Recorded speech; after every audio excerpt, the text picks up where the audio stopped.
I don't know, can you handle it?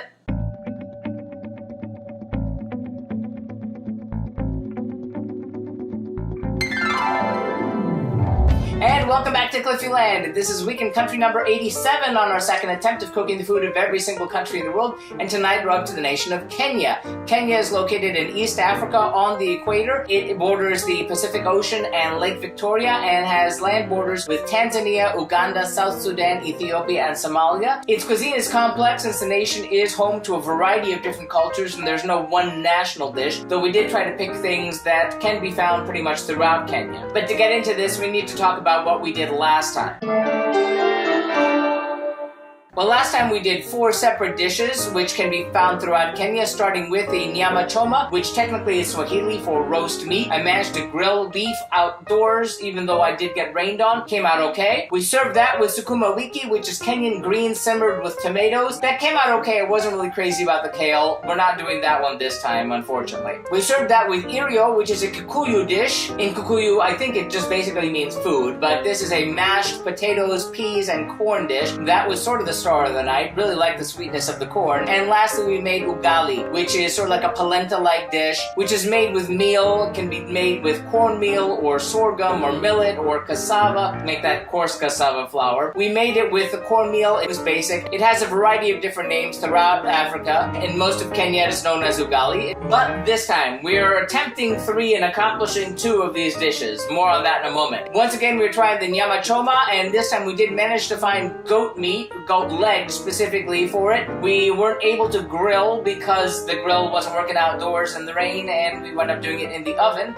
Once again, we'll be trying the Irio, this time using fresh corn, peas, and potatoes. And though we did attempt the ugali, we failed, and you won't be seeing that one. Basically, I should have used a coarse cassava flour, only had regular cassava flour, and wound up making something of a mess. If you want to see how it works when it's supposed to work, check out the version of it in any of the various nearby nations where it came out a little bit better. My apologies to the people of Kenya. But now we need to see what goes into the dishes we're making tonight. First, for our Nyama Choma, or Kenyan barbecued meat, we'll need approximately 2 pounds of beef short ribs, or goat short ribs. In our case, we're actually using goat leg here. 1 tablespoon of turmeric, 1 tablespoon of curry powder, 1 tablespoon of ground coriander, 1 tablespoon of chili powder, 1 tablespoon of garlic, minced, salt and black pepper to taste, the juice of 1 lemon, and 2 tablespoons of vegetable oil. Then, for our Irio, or Kenyan mashed peas, potatoes, and corn, we'll need 1 cup of green peas, 3/4 of a pound of potatoes peeled and cut into chunks, water to cover, a teaspoon of salt, a cup of fresh or frozen corn, and optionally 2 tablespoons of butter. Okay, here goes. Wish me luck. Let's get cooking. Into a bowl, place the turmeric, curry powder, ground coriander, chili powder, garlic, black pepper, lemon juice, and oil, and mix well. Season the meat with salt, sprinkle water over the meat, rub the mixed spices over the meat, cover and let marinate in the refrigerator for between 10 minutes to 2 hours. Heat a charcoal grill or preheat an oven to 350 degrees Fahrenheit. Allow the meat to come to room temperature for 30 minutes. Transfer the meat to a grill or grill pan. Grill until done or roast in the oven at 350 degrees Fahrenheit for between 1 to 1.5 hours depending on the cut of the meat. Check with the thermometer. Goat is medium rare when 145 degrees internal temperature. Remove from the grill and test with thermometer for doneness. Cover with foil and let rest for 5 to 10 minutes before serving. Place water in a large saucepan and add the potatoes and peas. Stir in the salt and place over medium heat.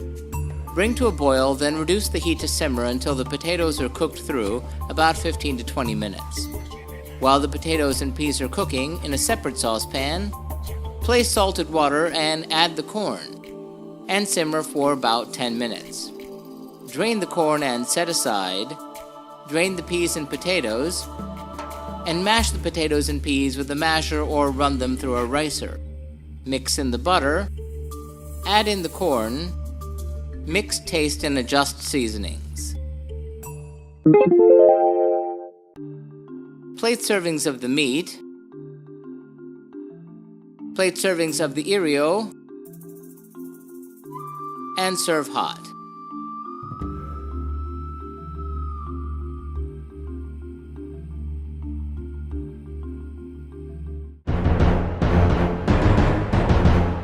How did that turn out? Well, we had a variety of missteps. Like I mentioned, the ugali did not work out, and you won't be seeing that. We'll try again for a nearby nation. As for the Nyama Choma, that came out rather well, even though it was in the oven. It came out really well, medium rare. I really should have scored the fat a little bit before I started cooking it, but the marinade gave it a really nice flavor. I'm gonna give the Nyama Choma 4 out of 5 globes. A really nice protein there. I'm sure it would be much better if it had the smokiness of a charcoal grill. And as for the Irio, that was nice. It had a really good flavor. I did have to make sure I seasoned it properly with salt and pepper, but once I did, it had that nice sweetness of the corn, and the basic starchiness of the potatoes and peas worked nicely. I'm gonna give that one 3 out of 5 globes. As I said, I can't rate the ugali because it didn't make it to the table. But that does it for Kenya. Thanks for watching. Tune in next week when we get into our canoe and paddle all the way out to Oceania for the first time in a long time to have the food of Kiribati. It's gonna be good. Tune in!